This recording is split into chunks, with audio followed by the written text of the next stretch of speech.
A 50-year journey come full circle, written by Dr. Matthew A. Johnson. I'm Willie Rose, and we are on chapter 16 in reading the book, and it's called Circumstantial Evidence. People are funny. No matter how much Bigfoot evidence I share with them, they always want me to show them more. I'm convinced that 95% of Bigfoot researchers must live in the state of Missouri, the show-me state.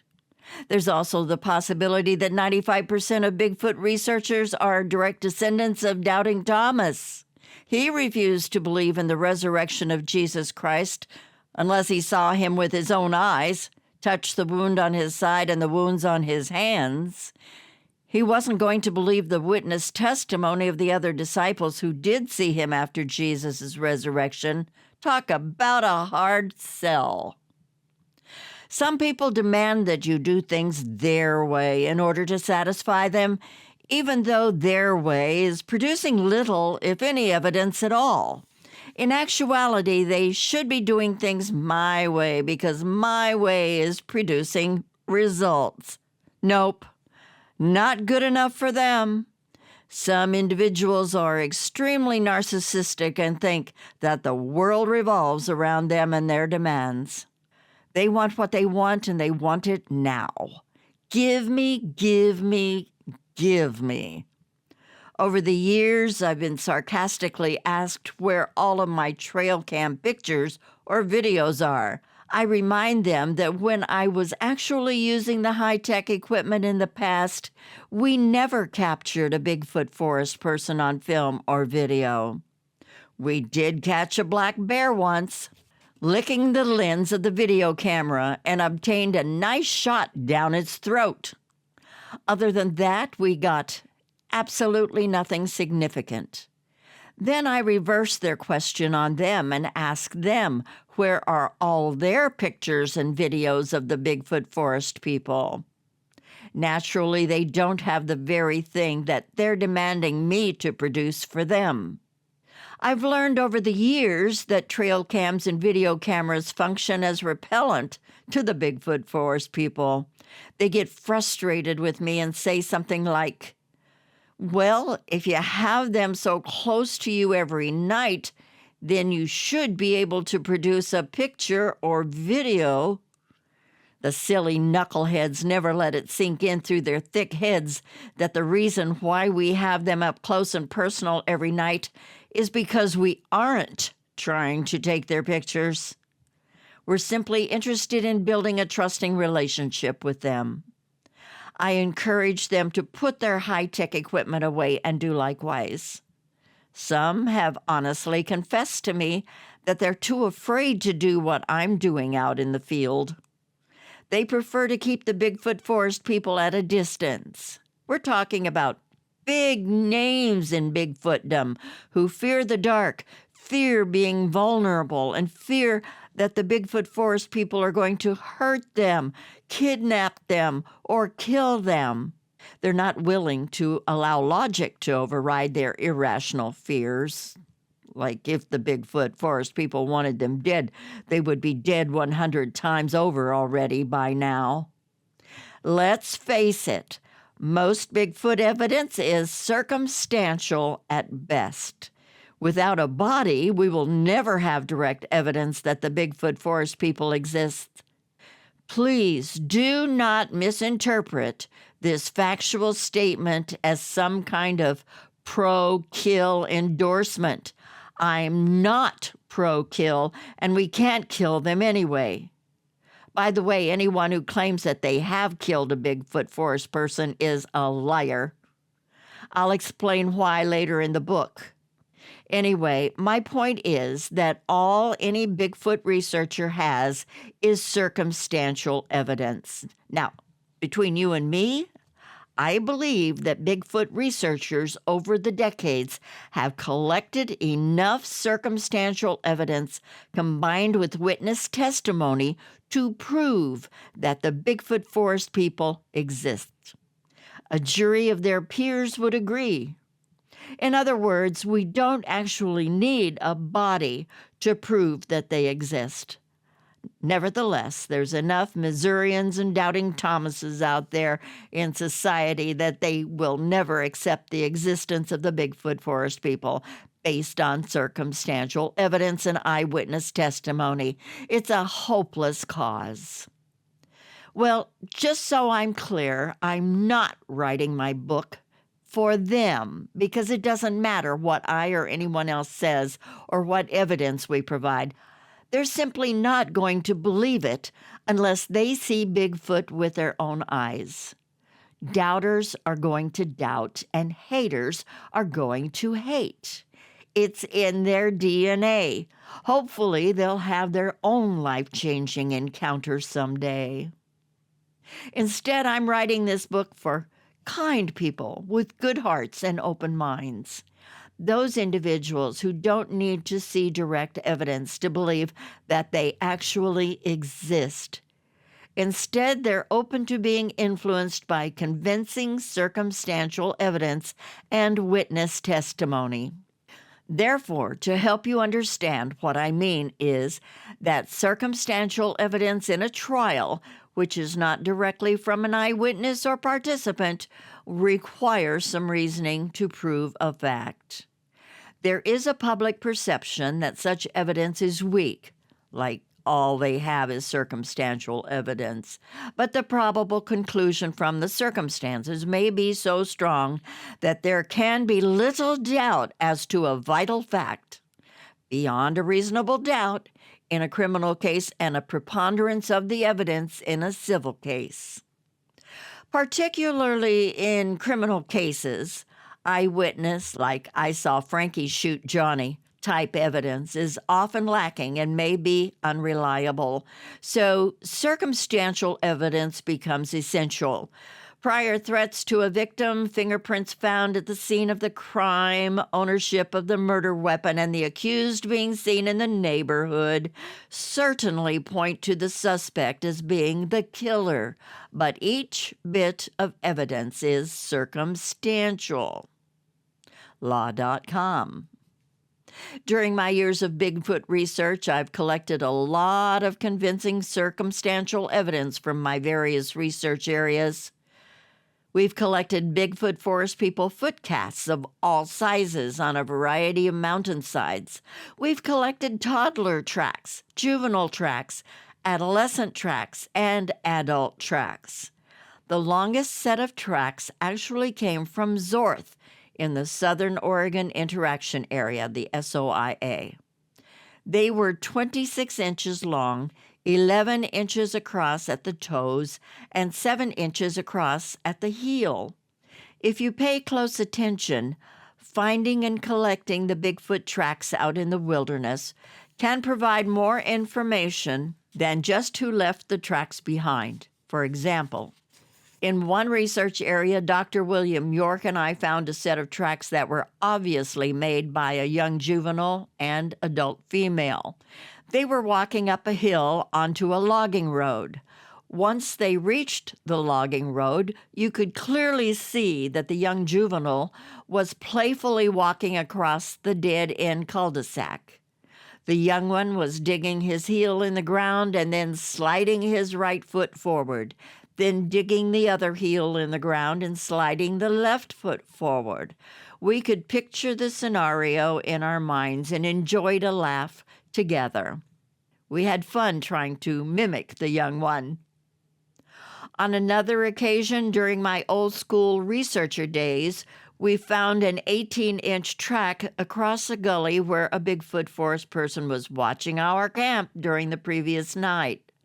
We had a media crew out there with us that night, and the producer was extremely angry with the cameraman for not bringing enough juice to power up their night vision camera for more than 30 minutes.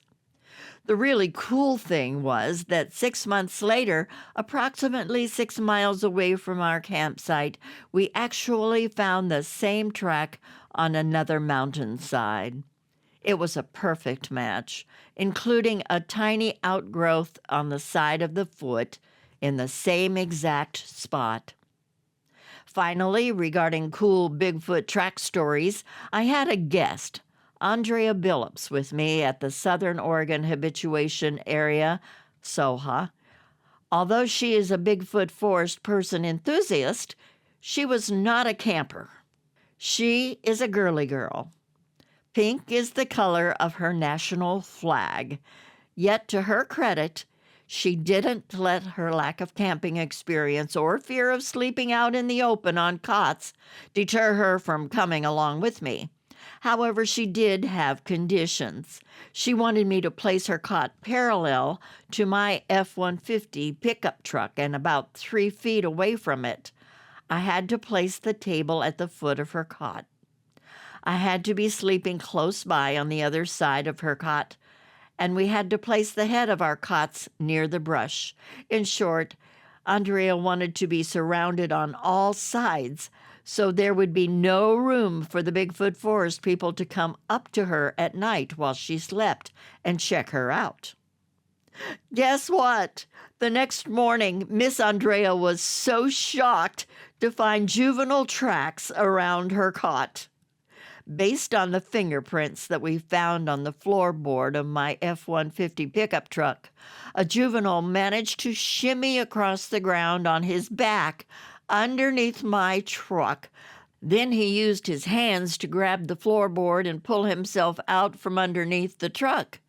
Needless to say, Miss Andreas was blown away that in spite of the fortress built around her, they were still able to get to her anyway.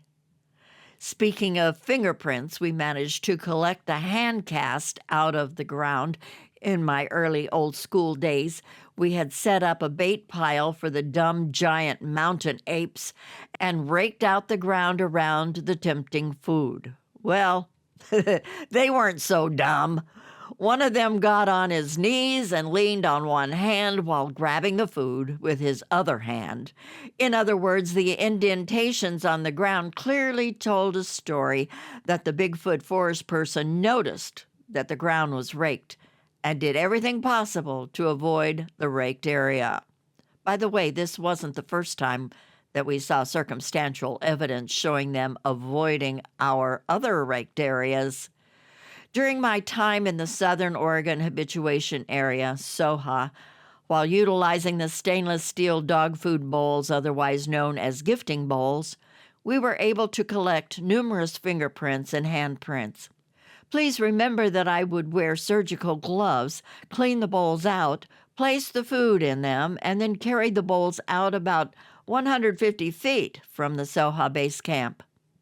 Then I would retrieve the bowls in the morning with witnesses present while wearing surgical gloves again.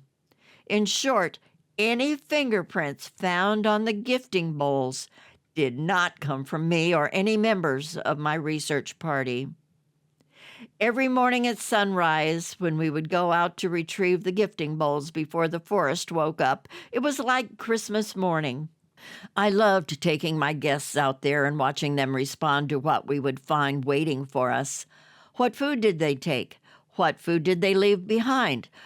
Was there any evidence of little critters or birds hitting the gifting bowls? Never, I might add. There was never any evidence that little critters or birds were hitting the gifting bowls. Anyway, then the best of all possible circumstantial evidence, were there any fingerprints or handprints on the gifting bowls? When my guests saw all of the circumstantial evidence in the gifting bowls and around the gifting bowls, fingerprints on the ground, combined with the fingerprints and handprints, they were sold. They were amazed. Santa delivered the goodies in the SOHA stockings. My guests learned that I don't lie and I don't hoax. If I say it happened, guess what? It happened. All of my guests left SOHA as believers. We also found very large non-human handprints on the windows of our Suburban and Subaru. With the help of Jamie Alvarez, we were able to lift the handprint from the window and secure them to a large piece of paper. Cynthia works for a law enforcement agency as a justice system support supervisor. She makes sure that the data is available to a variety of law enforcement agencies to help catch the bad guys. She took the prints to their fingerprint specialist of 20 years. He concluded that they weren't human. He also concluded that they didn't come from any known primate that he had ever studied at the zoo in Seattle, Washington. Now, that's pretty cool. Speaking of eating food out of the gifting bowls, when you put gifting bowls out between 3 and 9 times per month for a total of 5 years in Soha, you begin to recognize patterns. For example, the Bigfoot forest people seldom, if ever, took the food on the first night. Although we could hear and see them hanging around the perimeter, it was like there was some social custom that prevented them from taking the food on the first night it was offered. Occasionally, when I would arrive at Soha, I wouldn't put out any food on the first night. Then I would put it out for the first time on the second night. Guess what? They wouldn't take the food on the first night it was offered, even though it was offered during the second night we were there. Very fascinating. The only violation of this social custom occurred when the toddler was allowed to start visiting the perimeter of the Soha base camp with his adolescent brother and juvenile sister. It was really cute. The toddler was just as impulsive as any young human child. Also, just like a human child, the toddler would pull the sandwich halves apart, lick out the peanut butter from one half, and then lick out the raspberry jam from the other slice of bread, and then put them back together and place them back inside the gifting bowl. The toddler did the same thing with the Oreo cookie. As time passed, the toddler learned to comply with the social custom of not taking the food on the first night it was offered. On a side note, just a brief rabbit trail moment. When the toddler was introduced to the perimeter of the Soha base camp, the daddy walked up the hillside and walked completely around the entire perimeter, as loud and heavy-footed as possible, 2 nights in a row.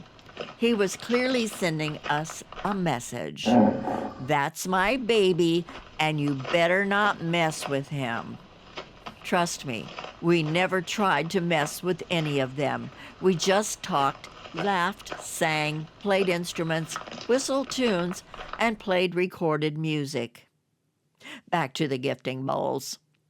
After about 3 years of placing the gifting bowls about 150 feet from the perimeter of the base camp, I decided to change things up. I decided to place the gifting bowls only 25 feet away from the perimeter. Although the bowls were still hidden behind trees and brush from our viewing them from the base camp, Daddy was not pleased with the change. As we sat there in the dark in the middle of camp, we could hear them at the gifting bowls. When one of the kids reached for the food in the gifting bowls, Daddy let out a very loud, gruffy, grunty whoop. It was so loud, we almost fell over backwards in our chairs. How did we know that Daddy responded to one of his kids reaching for the food? Well, the next morning we checked out the bowls and found only one chocolate-covered peanut missing. Even though we moved the gifting bowls back to their original positions, Daddy wouldn't allow his children to take any food from the gifting bowls during the remainder of that trip to Soha. He apparently put us in timeout. The following trip, he allowed them to take food again. During one trip, when I placed the sandwich halves inside the gifting bowls along the edge, I placed 10 pieces of candy corn in a circle in the center of the bowl with the white tips facing toward the center. The next morning, when we went out to retrieve the gifting bowls, the 10 pieces of candy corn were found to be repositioned inside the bowl into 2 straight lines of 5. After the second night, the circle of 10 candy corn were repositioned inside the bowl into a triangle shape. Please Tell me what little critter or bird is going to rearrange geometric figures into different geometric figures inside a gifting bowl filled with other food. That's right, none. No little critters or birds can engage in such behaviors. Just not possible. On another occasion, Johnny Manson and I went to check on the gifting bowls during December of 2013. Although there was some food missing, the major circumstantial evidence that we found was several peanut M&Ms in the bowl that had been obviously sucked on and then spit out back inside the bowl. They were sitting there waiting for us in a pool of saliva. We cleaned out a Tupperware container with rubbing alcohol and then placed the M&Ms and saliva inside and sealed the container with duct tape. It's been sitting in our freezer for the past 3 years, waiting to be analyzed by a trustworthy DNA expert. Why haven't we had them analyzed yet? Well, because it costs thousands and thousands of dollars. Also, the analyst has to be trustworthy. In other words, some of the go-to experts that most people have relied upon in the past appear to be self-serving rather than sincerely seeking the truth. When the right opportunity comes along, we will have them analyzed. Once we placed a basket out in the gifting area and put food inside of it. In order to get the food out, the individual had to hold it open. When we came back a week later to check on the basket, the lid had been torn off of it. We found fingerprints on the bottom of the basket. We also found long strands of black hair caught by the woven basket. I sent the hair samples off to an analyst in Australia who confirmed that they were not human hairs, black bear hairs, or any known primate hairs. That was nice confirmation. No, he doesn't analyze saliva. Some other circumstantial evidence that we discovered in Soha was the massive tree structures on the ridgeline. They picked up large trees and would move them around, lean them on one another, and weave them between each other to create designs and structures. On other occasions, they would take a tree and snap it about 9 feet off the ground and then lay it over the top of another tree that they bent over in order to hold it down after they wove that bent tree in and out of other trees in front of it.